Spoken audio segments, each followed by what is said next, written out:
Hi all, welcome to this, the second video in the series looking at our urban case study in Glasgow.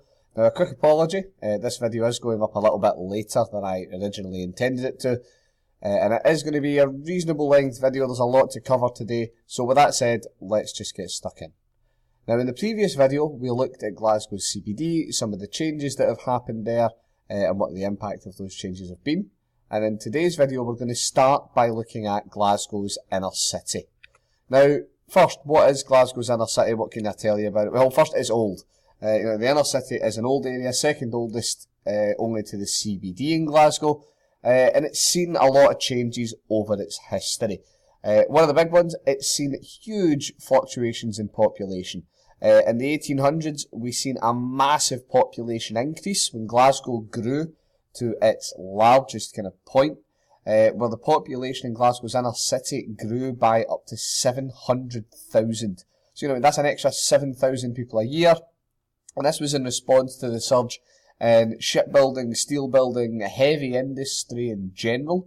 Because of the boost we've seen to that industry, people flocked into the city looking for work. We also had other issues going on at the time. We were still seeing the kind of tail end of the Highland clearances, so we had lots of people moving there. We also were seeing the kind of tail end of the kind of the Irish potato famine, things like that. So realistically, this is the point in time where Glasgow's population really boomed and the city grew to its largest. We follow on from that, it led to really, really poor conditions. You had a vast number of people living in a reasonably small area, and this led to huge overcrowding. In the tenement buildings that you might have had what was originally a 3-room flat or a 3-room home in one of the tenements, and that very quickly became 3 one-room flats. As we go forward in history, we make it to the 1950s, industry starts to decline. This heavy industry starts to decline as we move post-Second World War. Obviously the Clyde and a huge number of other areas in Europe were really heavily bombed during the war, and that had a huge impact on the industrial centres there. You marry that up with the emergence of the kind of the Asian markets and things like that introduced really cheap labour and drove the price of a lot of this kind of heavy industry, the creation of steel, etc. down. This led to huge unemployment, huge deprivation in some of these inner city areas in Glasgow, and Glasgow City Council had to act. They had to look into making improvements. Now we're going to look at 2 areas in Glasgow's inner city in today's video. The first one we're going to look at is the Gorbals. Now, the Gorbals, bit of problems and solution stuff here. So problems first. Now, housing. At the time, at its peak in around about the 1930s, the Gorbals was the most overcrowded area in Europe. The Gorbals is around about 1 kilometre squared area, and there were 90,000 people living in that area. So again, it comes back to what I said earlier. It's 1, maybe 2 room homes. They're all going to have shared toilets. Services are really, really scattered. You've got hundreds of tiny shops, pubs, churches, schools, all of these amenities, but nothing's really centralised. The environment is horrendous. You are right in the heart of an area with really heavy industry. The kind of environmental controls that we think of today with regards to heavy industry just aren't a thing yet. They just don't exist. So air quality is terrible. Air pollution is a real risk to health. There is no green space. There are no gardens. There is no parkland. There is nothing like that.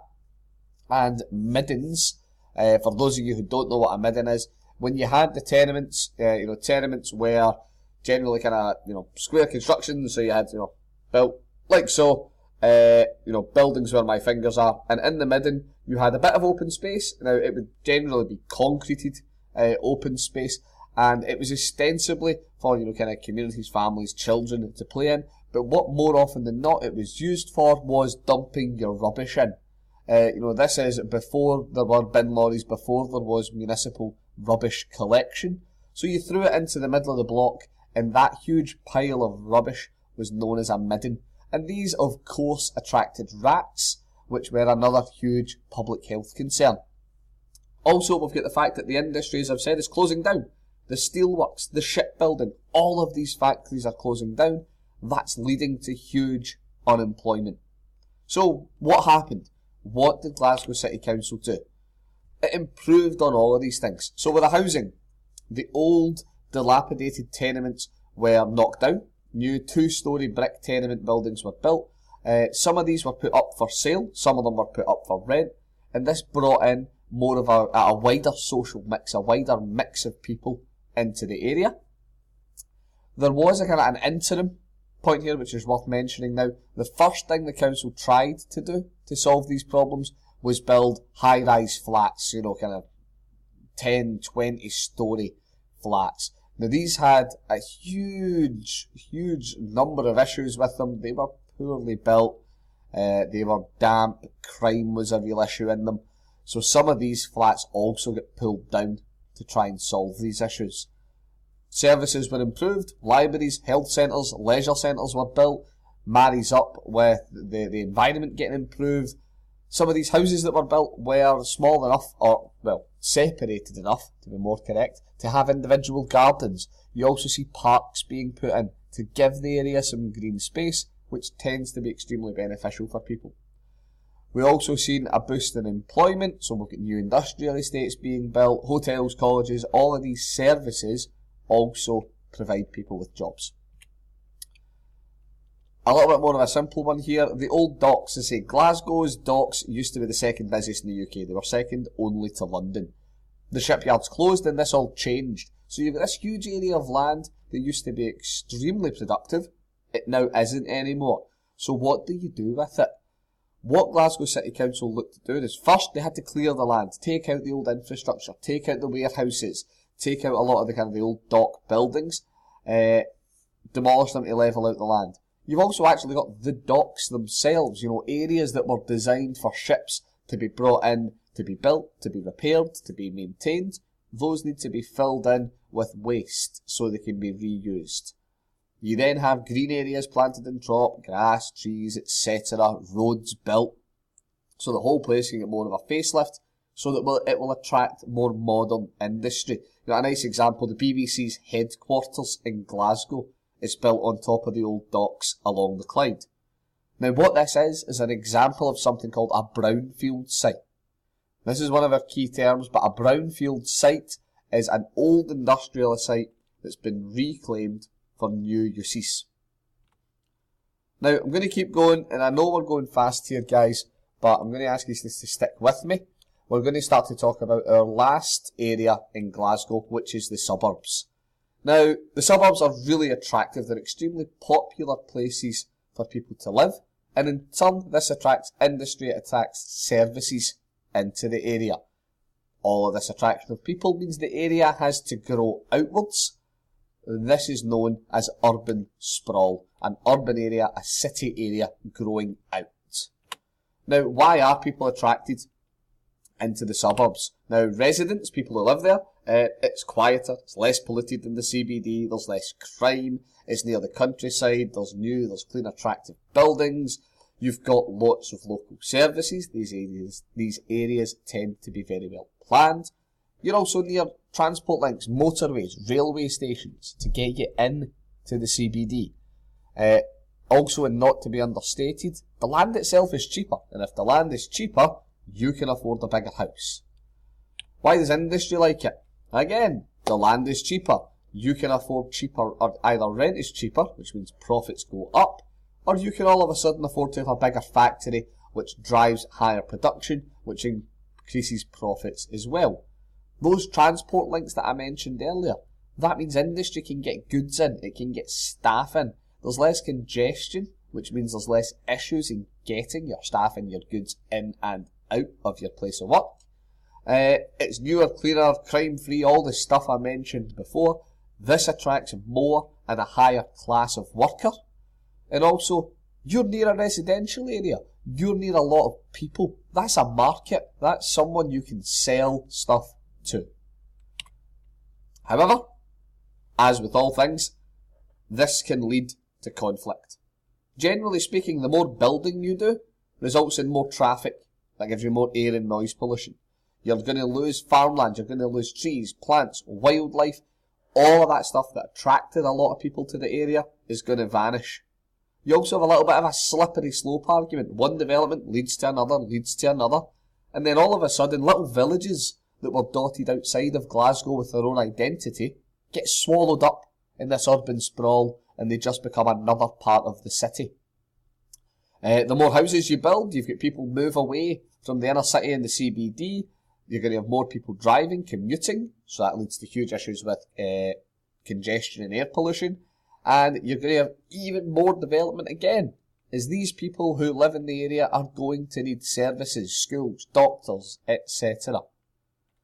There is an upside. The more industry you have, you need to balance off the increase in industry on improving the amount of work that's available for people. And also, if they're near houses, it means journey times are shorter, which should at any rate improve journey time to your work, which reduces congestion. Similarly, more shopping, it's convenient for the local people. You put up competition for local shops that are there, and if you're building shopping centres and out-of-town shopping centres, they will attract people away from the CBD, and that reduces congestion within the CBD. Now, a little bit more on conflict. Now, some land uses are good and bad. I've kind of talked a wee bit there about some of the positive and negative sides you can get to increase development. However, there is one land use that is almost universally disliked. No one wants to see one of these things crop up next to them regardless of where they live, but they are fairly common in suburbs or urban edge type areas, and that land use is landfill sites. Now, Glasgow produces 350,000 tonnes of waste a year. 74% of it is transported by lorries to a landfill site in Cathkin. Now, this upsets local people because a whole bunch of reasons you can guess at. It stinks. The lorries damage the road. You get flies, it pollutes groundwater, it pollutes the soil, it's visually unappealing, it creates methane gas that you need to vent off, which is dangerous. Along with flies, it attracts vermin, it attracts rats, it attracts seagulls, and the rubbish from it can get blown off into surrounding areas. All reasons why one particular land use that is essential, we do need it as a method of managing our rubbish, but all reasons why no one wants it on their back garden. Solutions. Last part of today, and I know this video has been really information heavy, guys, so just stick with me for the last wee bit. Glasgow City Council has tried a lot of different ways of managing urban sprawl and trying to deal with that. First of all, they established an area called a green belt. Now, a green belt is an area where legally you cannot build large developments. Glasgow's had one since around about the 1950s. The issue with it, it's basically seen buildings go from, so here's Glasgow, green belt, buildings just go over the green belt into outlying villages, towns. So the issues they would have caused in the green belt, they just cause one town over. Other things, you do get exceptions made, like the M77 was extended and the Cathkin landfill site was extended as well. And one of the big things worth considering, Glasgow is going to need approximately 18,000 more homes over the next few years. There is not space to build them in Glasgow city centre. Where are they going to go? Now, the other thought, and we've mentioned a wee bit about this already in today's video, build on brownfield sites. Now, the Old Docks is a great example of a brownfield site that's been very successful, and there's also the Commonwealth Games Athlete Village, which was an example of a brownfield site that was very successful. The big downside with this, building on brownfield sites is expensive, and developers prefer building on the greenbelt because it's cheaper and the area is more attractive, so it's easier to sell whatever you build there. Now, we're nearly at 15 minutes, guys, which makes this a record-breaking video. So I'm going to wrap things up here. I'll speak to you about this next time I see you in class. And the next video is going to be on our next case study in urban geography, which is going to be looking at Mumbai. And I'll see you guys later.